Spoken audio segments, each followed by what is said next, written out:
Welcome to Tech Surfer. So today I will show you how to find Bitcoin address easily. So from your phone Bitcoin app, go to Binance app. So after going into the Binance app, here you can see exchange and wallet. So you have to click wallet, and then here you can see receive option.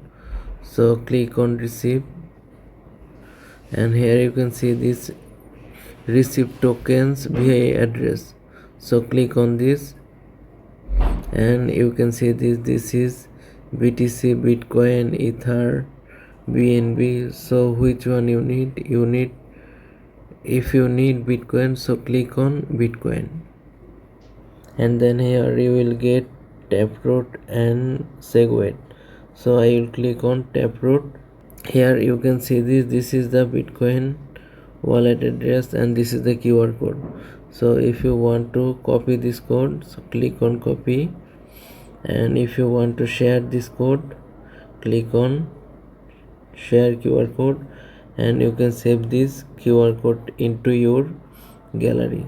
So if you click on this, you can see this photo saved.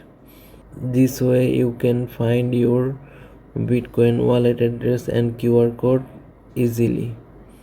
So thank you so much for your time. If you enjoyed this, don't forget to hit the subscribe button, and see you in the next video.